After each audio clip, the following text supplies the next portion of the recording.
warahmatullahi wabarakatuh. Selamat pagi, selamat siang, selamat sore, bahkan ada kelas reguler yang malam ya, jadi selamat malam juga. Bagaimana kabarnya rekan-rekan mahasiswa dan mahasiswi di sini? Hari ini kita berada di kelas saya lagi, yaitu kelas mata kuliah lingkungan bisnis. Setelah minggu lalu kita melakukan Google Meet, kita bertatap langsung dan telah melakukan perkenalan, dan saya juga sudah memberikan penjelasan di PPT yang saudara baca nanti gitu ya, itu sampai slide ke-10. Jadi video ini akan saya lanjutkan pembahasan materi yang kemarin mengenai lingkungan bisnis setelah dari slide yang ke-10 saudara ya. Baik saudara, langsung saja kita masuk ke slide bagian pertama. Namun sebelumnya nanti akan saya jelaskan terlebih dahulu mengenai rangkuman istilahnya yang penting dari pertemuan kita sebelumnya. Baik, selamat menyaksikan saudara. Minggu lalu melalui Google Meet ya, kita membahas mengenai lingkungan bisnis. Apa aja sih lingkungan bisnis ini? Minggu lalu kan ada lingkungan internal, eksternal, atau mikro, makro gitu ya. Oke, di sini saya mau menjelaskan sedikit ya tentang materi yang lalu, bahwa seperti yang saudara lihat bahwa di dalam bagan ya yang ada di PPT ini, kita mengetahui bahwa business organization itu ya, organisasi bisnis itu dia merupakan organisasi yang kegiatannya adalah merubah input menjadi output ya. Inputnya kemarin kan ada sumber daya, sumber daya alam, ada SDM gitu ya, lalu ada mesin, nah seperti itu. Lalu diproses di di organisasi bisnis tersebut, lalu menghasilkan output, bisa berupa produk, yaitu produknya bisa barang maupun jasa gitu saudara ya. Nah, barang dan jasa tersebut akhirnya dikonsumsi oleh siapa? Ya oleh konsumen gitu ya saudara ya. Nah, lalu kembali lagi ya, jadi konsumen tadi kan dia membayar dengan membeli barang atau jasanya itu, atau mungkin konsumen itu adalah suatu pekerja di suatu perusahaan. Nah, makanya dari konsumsi itu dia akan kembali lagi ke proses input gitu saudara ya, terus saja berputar seperti itu. Oke saudara, kalau misalnya saudara lihat lagi ya, jadi di setiap kegiatan dari proses input, lalu proses di business organization, lalu proses output, lalu dikonsumsi, itu pasti semuanya itu akan dipengaruhi oleh lingkungan ya, lingkungan bisnisnya, baik itu politik, sosial, lalu secara hukum, sosial budaya gitu ya, lalu teknologi dan lain sebagainya ya. Jadi setiap aspek kegiatannya dari input sampai consumption itu akan dipengaruhi oleh lingkungan bisnis. Oke, baik saudara, di slide selanjutnya kita juga sudah membahas ya minggu lalu. Jadi di dalam business organization itu ada dua lingkungan, yaitu ada lingkungan general atau kontekstual, yaitu berarti lingkungan makro ya, atau eksternal. Nah, kita masih ingat ya, jadi kita bisa menyebut sebagai lingkungan general atau umum ya, lalu lingkungan kontekstual, lalu bisa juga lingkungan makro, lalu lingkungan eksternal. Jadi sama ya saudara ya. Nah, itu apa aja? Nah, ini kita kemarin sepakat bahwa kita hafalinnya gampang, pastel aja ya, tulisannya PESTLE atau PESTEL gitu ya.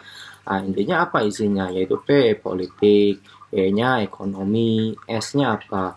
Social cultural, lalu ada T-nya misalnya teknologi, lalu ada L, legal atau hukum, lalu E itu ada ethical influence atau ekologi ya. Ekologi itu berarti apa? Lingkungan alam, gitu saudara ya. Oke, lalu lingkungan dari business organization yang kedua itu ada lingkungan immediate atau lingkungan operasional ya. Kita sebut juga sebagai lingkungan mikro atau lingkungan internal. Nah, kita lihat Masih ingat ya kemarin bagan yang bulat-bulat itu ya.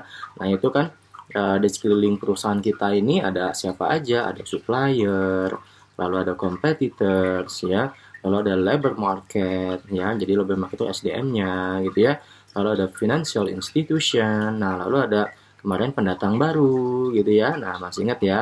Nanti baca lagi di PPT-nya ya. Jadi lingkungan bisnis ini ya kita ada dua ya yang akan kita bahas ya. Baik saudara, kita masuk ke slide selanjutnya. Jadi dalam organisasi bisnis ini ada pendekatan organisasi dan manajemen ya. Jadi apa sih pendekatan organisasi dan manajemen? Oke, kita baca ya slide-nya ya. Jadi menjelaskan bahwa suatu pandangan baik manajer dan akademisi sebagai faktor-faktor menentukan keefektifan suatu organisasi dalam mempengaruhi individu maupun kelompok di dalam lingkungan pekerjaannya atau bisnis. Oke, di sini ada 3 pendekatan, saudara ya, dalam pendekatan organisasi dan manajemen.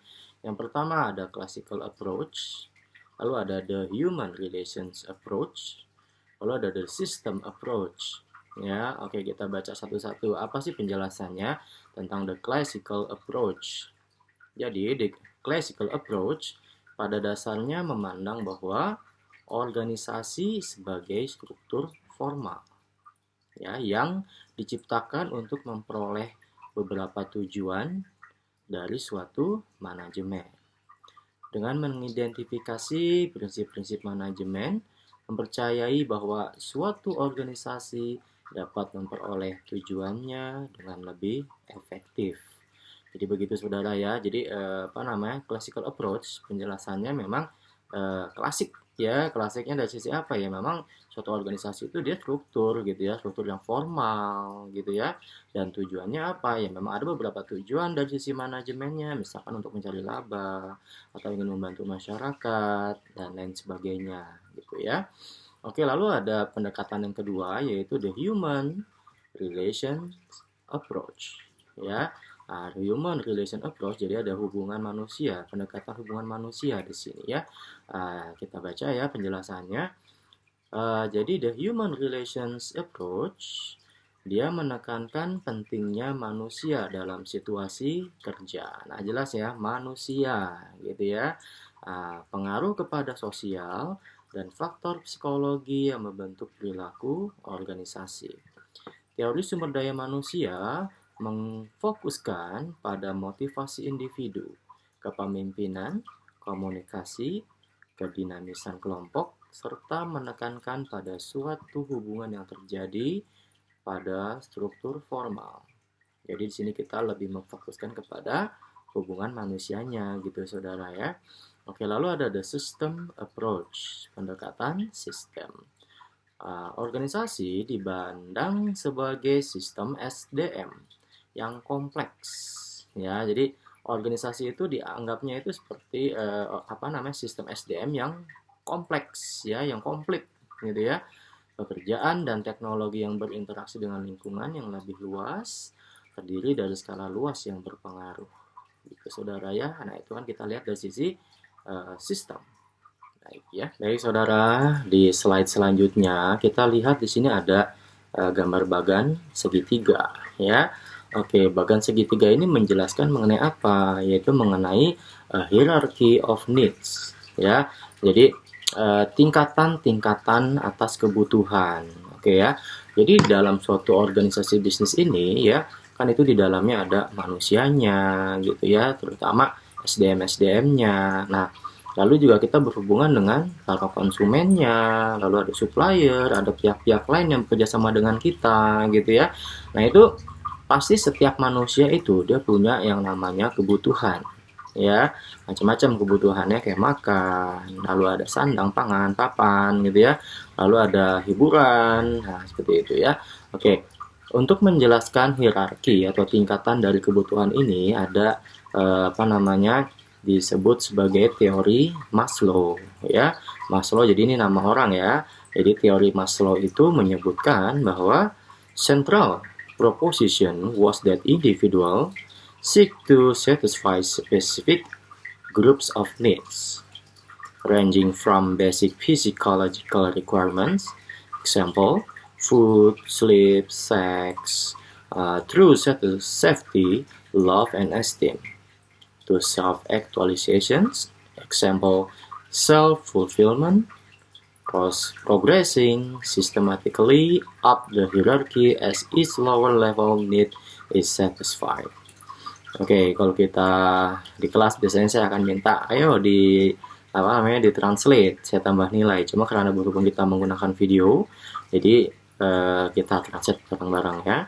Oke, jadi teori Maslow theory, central proposition was that individuals. Jadi proposisi sentralnya ya, proposisi pusatnya itu adalah berdasarkan individu itu ya, seek to satisfy specific group of needs. Jadi jadi mencari kepuasan berdasarkan apa? Grup-grup yang kebutuhan grup tersebut gitu ya. Maksudnya grupnya kan jadi kebutuhan tuh banyak macam-macam ya. Kebutuhan dasar, kebutuhan lanjutan gitu ya. Lalu ranging from basic psychological requirement. Jadi membuat tingkatan range gitu ya. Range jadi apa ya? Penilaian gitu ya dari kebutuhan psikologis yang dasar ya. Jadi kita punya kebutuhan yang paling dasar ya, yaitu psikologi ya. Yang pertama, example, food, sleep, and sex. Oke ya. Food, makanan. Oke, itu kebutuhan dasar kita ya. Kita kalau nggak makan ya meninggal. Makan minum ya, kalau nggak makan minum ya meninggal, gitu ya. Jadi makan itu adalah kebutuhan dasar, yaitu dari sisi psychological. Ya, nah saudara sambil lihat bagan yang segitiga ya. Yang paling bawah itu adalah psychological. Lalu di atasnya ada safety, yang ke atas love, lalu esteem. Lalu yang terakhir, yang paling atas adalah self-actualization. Ya, jadi yang paling dasar itu yang mana? Yang paling dasar adalah psychological. Setelah kebutuhan dasar psikologis Anda sudah terpenuhi, maka kebutuhan akan meningkat. Betul ya? Contohnya, saya selama ini makan singkong. Terus, tapi saya punya duit nih, ngapain makan singkong mulu? Ganti makan di warung nasi Sunda atau warteg gitu ya. Naikkan, gitu ya. Nah, jadi setelah semua kebutuhan itu terpenuhi, dia akan naik. Nah, dari psikologis kemana? Ke safety, keamanan. Terus gitu naik ya. Oke, kita lanjut lagi. Ya, tadi psychological itu ada food, sleep, sex. Oke, jadi sleep, tidur. Ya, pasti kita harus tidur ya. Kalau nggak tidur, wah kita bisa hancur badan kita ini ya. Lalu seks. Oke, nah ini khusus yang buat dewasa ya. Jadi, kebutuhan seks itu ya, apabila sudah menikah itu suatu kebutuhan dasar sebenarnya gitu ya. Nah, jadi yang belum menikah jangan ya, yang belum menikah lebih baik tunda dulu karena belum suatu kebutuhan dasar. Oke ya. Oke, lalu true safety, lalu melalui keamanan. Nah, tadi dari psychological langsung ke safety. Ya, lihat bagian lagi segitiga, safety. Safety berarti di atasnya psychological ya. Ya, gitu ya. Jadi rasa aman. Contohnya apa? Oh, saya makan udah, saya tidur ada gitu. Cuma saya nggak punya rumah nih. Oh, lalu saya mungkin nggak punya rasa kenyamanan. Oh, kalau saya sakit gimana ya? Gitu ya. Saya sakit, oh saya butuh asuransi nih. Nah, itu tuh dari sisi apa? Safety. Oke ya. Nah, setelah safety apa? Love ya. Ya kita tidak memungkiri bahwa kita ini makhluk sosial. Ya, kita butuh rasa cinta dari siapa? Dari orang tua, dari adik maupun kakak. Lalu kita nanti saat dewasa kita menikah dengan pasangan hidup kita, gitu ya. Nah, itu akan kebutuhan dari rasa cinta, gitu ya. And esteem. Esteem berarti setelah cinta. Jadi apa esteem? Oh, stabil. Oh, stabil berarti, oh saya butuh apa nih kestabilan? Oh, saya butuh yang namanya penghasilan tetap buat biaya hidup saya, misalnya gitu ya. Buat apa lagi? Ya kita kuliah, selalu kuliah apa? Bekerja. Supaya bekerja buat apa? Ya kebutuhan hidup kita supaya kita bisa mandiri. Nanti kita menikah, kita sudah bisa hidupnya mandiri ya, tercukupi kebutuhannya. Itulah esteem ya. Esteem berarti sudah mapan. Oh, berarti sudah punya rumah, punya mobil, ibaratnya gitu ya, kendaraan yang lain ya. Lalu saya punya asuransi ataupun mungkin saya punya tabungan-tabungan, investasi. Nah, itu masuk ke dalam tingkatan esteem. Oke ya. Lalu ada to self actualization. Oke ya. Nah, ini yang paling tinggi ya, paling tinggi itu jadi self actualization itu adalah aktualisasi diri. Ya, contohnya self fulfillment. Jadi merasa bahwa dihargai. Contohnya ya, contohnya waktu kemarin saudara masih di tingkat SMA. Ya, pastinya kan sekarang sudah masuk kuliah, ya merasa bahwa oh saya sudah mahasiswa, bukan murid lagi bilangnya gitu ya. Nah, saudara bangga dong ya dibilang mahasiswa itu. Saudara bilang ke saudara-saudara, oh sekarang udah kuliah, wah hebat, di mana? Nah, itu rasa aktualisasi diri, rasa pak dianggap itu adalah yang paling tinggi. Kamu adalah mahasiswa, bukan murid lagi gitu ya. Nah, itu self actualization. Oke, progressing systematically up the hierarchy as each lower level need is satisfied. Jadi gini, oke ya, setiap dasar ya, tadi ada psychological, safety, love, esteem, and self actualization, itu setiap prosesnya itu perlu untuk dipuaskan terlebih dahulu, baru nanti akan meningkat begitu saudara ya.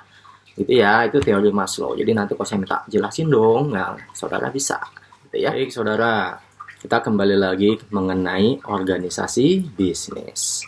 Oke, dalam organisasi bisnis atau perusahaan ya, di dalamnya ya nanti saudara bekerja atau mungkin saudara punya perusahaan sendiri, yang pasti perusahaan yang baik dengan manajemen yang baik, dia punya yang namanya struktur organisasi. Buat apa sih? Oke, kita lihat ya, peran struktur organisasi. Oke, the first one is achieve efficiency in the utilization of resources. Apa artinya? Oke, yang pertama, achieve, mendapatkan keefisienan atas penggunaan sumber daya. Oke ya. Dengan struktur organisasi ya yang tadinya mungkin dia cocoknya di bagian keuangan ya, kita bisa melakukan efisiensi. Kalau dia nggak cocok di pemasaran, ngapain dia dipaksakan di pemasaran? Dia memang cocoknya keuangan, jadi efisien ya. Jadi ibaratnya kita nggak buang-buang tenaga juga dan nggak buang uang untuk bayar karyawan kita gitu ya. Nah, jadi sesuaikan, karena apa? Kita pengen efisien atas penggunaan sumber daya. Lalu ya, misalkan kita ingin membuat misalnya tadi restoran pizza gitu ya. Nah, sebenarnya nggak membutuhkan yang namanya ibaratnya paprika gitu ya. Membutuhkannya apa? Ya cukup aja bawang bombay. Ya kok nggak butuh itu ya ngapain juga dipakai paprikanya ya. Nah, makanya untuk penggunaan sumber daya ini harus bersifat efisiensi. Nah, makanya perlu ada struktur organisasi. Kenapa? Karena ada bagian-bagiannya khusus gitu ya. Seperti itu. Oke, lalu yang kedua, provide opportunities for monitoring organizational performance. Ya, provide. Jadi menyediakan peluang, opportunities untuk apa? Memonitor performance, jadi kinerja dari organisasi. Ya. Nah, jadi kita harus mengontrol, memonitor kinerja organisasi itu gimana. Ya, makanya perlu struktur organisasi. Jadi ada divisi nanti yang menilai gitu ya, misalnya divisi yang SDM-nya atau divisi audit. Nah, seperti itu ya, itu menilai apa? Performance of organizational. Oke, number 3. Ensure the accountability of individuals. Ensure, memastikan bahwa akuntabilitas atau kualitas lah ya dari individu-individu yang ada di perusahaan kita gitu ya. Oke, lalu number 4, guarantee coordination between the different parts of the enterprise ya. Jadi apa nih? Jadi dengan adanya struktur organisasi memberikan kita garansi bahwa ada koordinasi yang baik, terutama ya antara bagian-bagian yang berbeda di perusahaan kita. Ya nanti ada bagian pemasaran, bagian SDM, keuangan, operasional gitu ya. Nah, dengan adanya struktur organisasi, walaupun berbeda-beda tapi tetap kompak ya, koordinasi tetap kompak gitu, saudara ya. Oke. Lalu ada create job satisfaction. Sebelumnya provide an efficient and effective means of organizational communication. Ya, jadi provide Jadi ini yang nomor 5, provide and efficient. Jadi menghasilkan atau menciptakan ya, menghasilkan ya, efisiensi dan efektif. Dari apa? Dari komunikasi organisasi. Ya. Tapi ngomong-ngomong, saudara sudah paham kan struktur organisasi seperti apa ya? Kan kalau misalnya kita dulu sekolah, mungkin kita pernah belajar bahwa ada bagian yang paling atas itu adalah direktur, lalu ada manajer bawahnya, setelah manajer ada supervisor, lalu di bawah supervisor ada staff, gitu ya. Nah itu namanya struktur organisasi, saudara ya. Nah di sini saya nggak ngasih contoh gambarnya sih ya, tapi setidaknya kita paham bahwa struktur organisasi itu adalah kalau digambarkan ya berupa bagan-bagan tadi, gitu ya, saudara ya. Oke, kita kembali lagi ke slide ya. Tadi kita menginginkan bahwa ada efisiensi dan keefektifan dari komunikasi organisasi.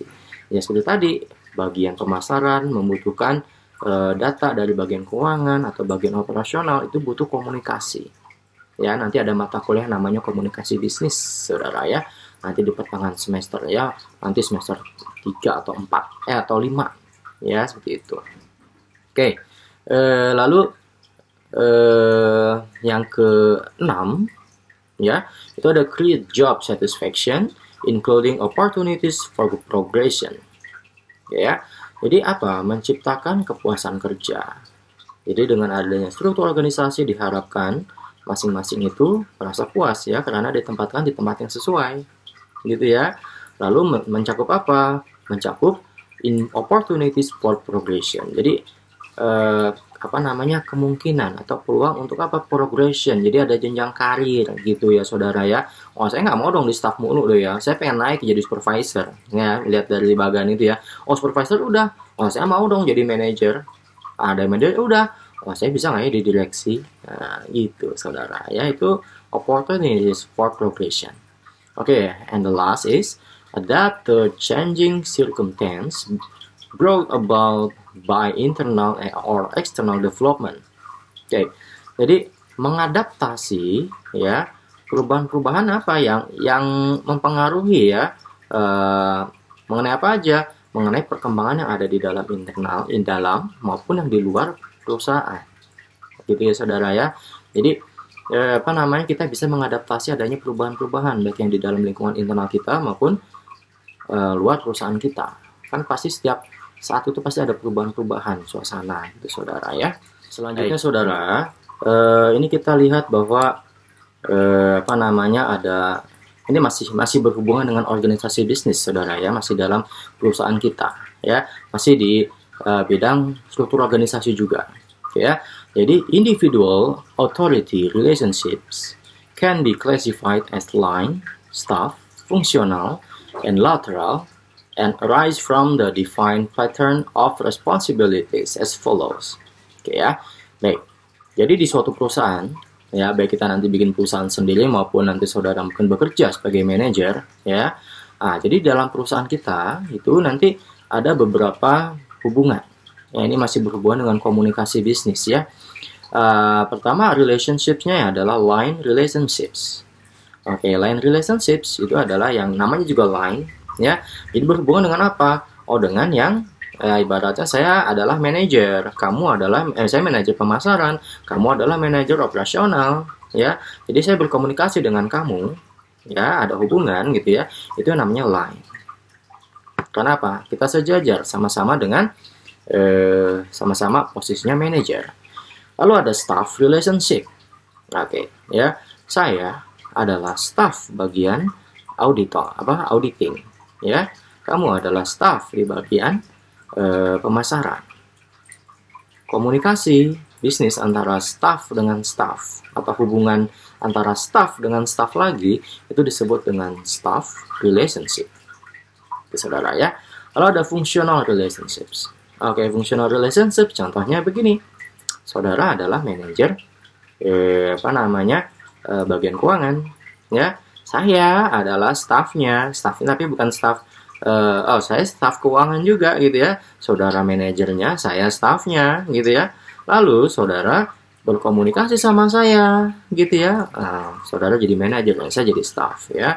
Nah, saudara memerintahkan coba dong analisa laporan keuangan gitu ya.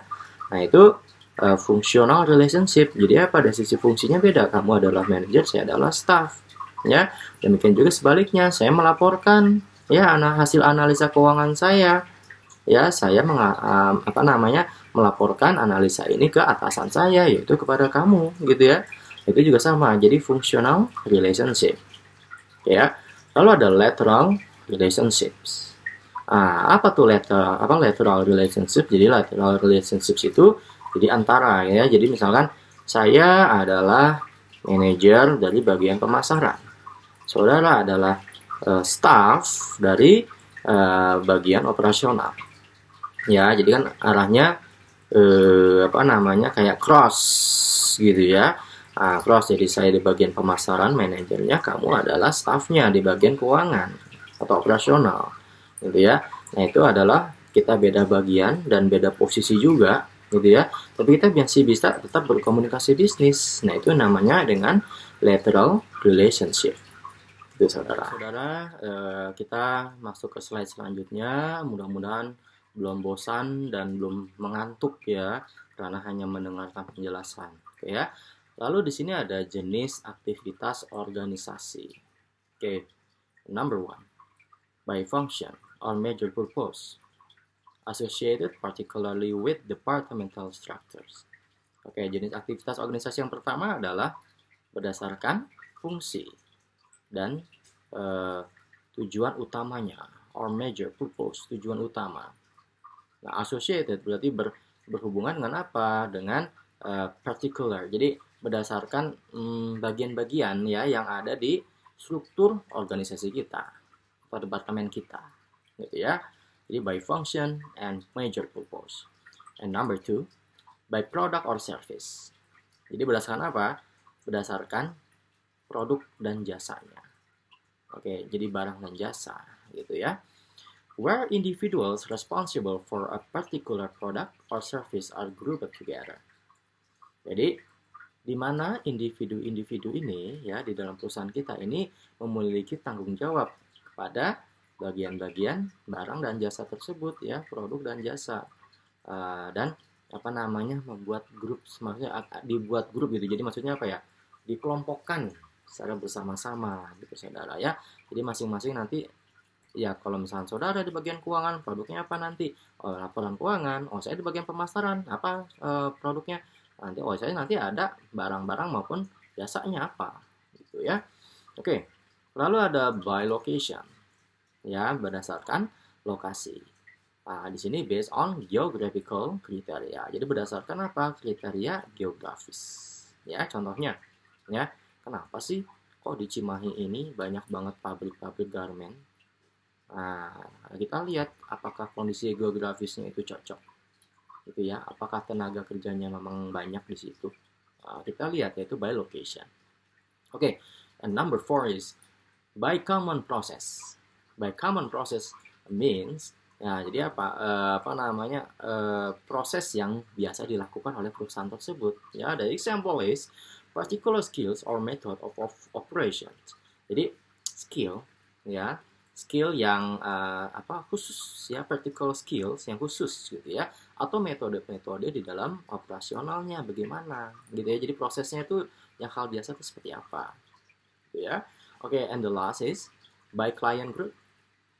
Client group is jadi kelompok-kelompok klien, kelompok konsumen kita itu seperti apa. Example, children, apakah produk barang dan jasa kita ini untuk anak-anak, atau justru the disabled. Jadi yang ibaratnya dia disable, tahu ya, disabilitas ya, jadi mungkin tidak bisa mendengar atau mungkin tidak bisa melihat, tidak bisa berjalan ya, menggunakan kursi roda gitu. Atau the elderly. Elderly berarti yang untuk yang manula ya, yang sudah tua usianya. Nah, kita lihat dari grup kliennya kita tuh gimana itu saudara ya. Saudara, oke, kita masih berhubungan dengan organisasi bisnis ya. Oke, dalam organisasi bisnis atau dalam perusahaan kita itu pasti ada suatu sistem ya, sistem bisnis. Oke, apa sih definisinya sistem bisnis ini? Kita satu-satu ya. Yang pertama sistem. Kalau bisnis kan udah tuh kemarin ya. Nah, kalau sistem tuh apa sih? Oke, jadi sistem adalah sekelompok bagian-bagian yang berinteraksi secara teratur atau saling tergantung yang membentuk satu kesatuan secara menyeluruh. Oke ya, ini menurut bahasa swasta ya saudara ya. Diulang ya, sistem adalah sekelompok bagian-bagian yang berinteraksi secara teratur atau saling tergantung yang membentuk satu kesatuan. Oke, kita lanjut dulu yang sistem bisnis. Oke ya, menurut bahasa swasta dan Irawan tahun 92, sistem bisnis itu adalah konsep tentang sistem, yaitu beberapa unit usaha terbentuk dalam satu kelompok industri dan kumpulan beberapa industri membentuk sistem bisnis. Oke, untuk memudahkan pemahamannya begini saudara ya. Saudara lihat gambar yang hijau itu ya, yang di samping PPT ya. Itu ada yang paling hijau itu ada perekonomian dan masyarakat. Oke ya. Perekonomian dan masyarakat itu berarti lingkungan kita. Di dunia ini ya, lingkungan masyarakat kita lah gitu ya. Oke, di dalam lingkungan masyarakat kita atau perekonomian kita itu ada suatu bisnis, kegiatan bisnis. Kegiatan bisnis itu banyak kan ya, ada bisnis kuliner, otomotif, bisnis keuangan, dan lain-lain, banyak semuanya. Oke ya. Oke. Lalu di situ ada yang warna kuning nih, ada industri A, ada industri B, gitu ya. Nah, industri A contohnya industri otomotif, industri B ada industri kuliner, lalu ada industri C, banyak ya, C, D, E, sampai Z, banyak tuh namanya industri itu ya. Oke, industri A contohnya otomotif, ya di bidang otomotif itu kan banyak, ya, banyak ya otomotif, contohnya motor aja deh, karena banyak otomotifnya. Motor itu ada merek apa aja sih? Honda, Yamaha, Kawasaki, Suzuki, dan lain sebagainya gitu ya. Nah, itu kan ada perusahaan A, B, C, D. Nah, perusahaan Honda, Yamaha, dan lain-lain sebagainya itu dia terbentuk dalam suatu industri, yaitu industri A tadi. Ya, makanya ada ibaratnya kayak kelompok industri otomotif, paguyubannya atau apa gitu ya. Nah, itu masuk industri A. Lalu industri B, industri di bidang kuliner. Contohnya ada Pizza Hut, KFC, McD, McDonald, McD ya, Burger King gitu ya, dan lain sebagainya. Ya, itu kan perusahaan A, B, C, D. Nah, itu masuk ke industri B yang di bidang kuliner. Lalu C apa, D apa gitu ya. Nah, tadi bagian-bagian ada perusahaan A, B, C, D gitu ya. Itu membentuk satu kesatuan gitu ya. Nah, itulah yang disebut dengan sebagai apa? Sistem bisnis. Karena apa? Kumpulan beberapa industri gitu ya. Kumpulan beberapa industri karena masih berada di lingkungan bisnis kita gitu, saudara. Paham ya? Kalau nggak paham nanti boleh ditanyakan ya, boleh via WhatsApp maupun nanti tulis di kolom komentar di bawah ya. Baik saudara, apa namanya? Ini slide terakhir ya. Jadi masih berhubungan dengan sistem bisnis yang barusan ya. Jadi di sini ada karakteristik sistem. Kayaknya. Oke, karakteristik yang pertama adanya suatu proses yang terus-menerus. Oke, yang namanya sistem, bisnis dia adalah proses yang terus-menerus ya, yang diarahkan pada pencapaian tujuan. Ya, biasanya kalau misalkan memang kita bikin bisnis kan arahnya kayaknya laba. Gitu ya. Atau mungkin ada tujuan yang lain, yang contohnya mungkin kemanusiaan yang bersifat non-laba, ya terserah gimana tujuan perusahaan kita, ya. Oke, lalu yang kedua, mempunyai bagian-bagian, ya disebut subsistem, ya. Jadi ada sistem, lalu nanti kayak misalkan tadi, ini bisnis nih ya, nah bisnis itu dia ada industri kuliner, otomotif, itu nanti bentuknya adalah subsistem, jadi sistem dulu, nanti bagian-bagiannya itu adalah disebut sebagai subsistemnya, ya, yang secara keseluruhan merupakan satu kesatuan. Ya tetap mereka tuh sama-sama menjalankan suatu bisnis gitu ya. Oke, lalu yang ketiga, di dalam sistem ini terdapat kecenderungan untuk dinamis dan mencapai keseimbangan. Oke ya. Jadi bersifatnya dia dinamis, stabil gitu ya. Yang namanya sistem tuh ya bisnis ya dia akan terus berlanjut gitu ya. Mudah-mudahan selalu seimbang terus ya, berjalan terus ya. Ya kecuali memang ada yang bangkrut ya, itu beda lagi. Tapi kan kalau dengan harapan dengan adanya kita saling mendukung ya, ini industri otomotif ya, yuk kita ini kalau ada yang kolaps dibantu atau gimana gitu ya. Nah, ini diharapkan bisa dinamis dan seimbang terus gitu ya saudara ya. Lalu yang keempat, dalam sistem terdapat subsistem ya, barusan ya ada sistemnya, sistem bisnis gitu ya. Lalu ada bisnis kuliner, bisnis apa, bisnis otomotif. Nah, itu disebut sebagai subsistemnya. Lalu tatap muka dengan lingkungan eksternal. Ya, dalam sistem bisnis ya pastinya kita akan bertatap muka dengan lingkungan eksternal ya tadi. Ya, berhubungan dengan pestol tadi ya, politik ya pasti ya. Kemarin Omnibus Law gitu ya. Harusnya kita bekerja di perusahaan, di pabrik, ternyata pada demo akhirnya apa namanya jadi nggak pada operasi kan, namanya pabrik itu ya, yaitu karena pada kondisi eksternalnya, ada sisi politiknya gitu ya, itu ya. Makanya berpengaruh sekali itu yang namanya lingkungan eksternal sebenarnya, dan internal juga berpengaruh sekali ya. Baik saudara, demikian saudara perkuliahan kita hari ini. Apabila ingin ada yang ditanyakan kurang jelas, silakan saudara ya, tulis aja di bagian komentar pertanyaannya, nanti insya Allah saya jawab. Namun apabila ternyata mungkin responnya kurang respon, ya saudara bisa langsung WhatsApp saya bertanya langsung, silahkan, boleh ya saudara ya. Baik, demikian ya, nanti minggu depan kita masuk ke materi yang berikutnya ya, yang berbeda dengan materi sekarang. Saya harap nanti saya akan memberikan tugas ya kepada saudara ya. Baik, demikian. Apabila ada kesalahan saya mohon maaf ya, dan apabila ada kekurangan mohon dimaafkan.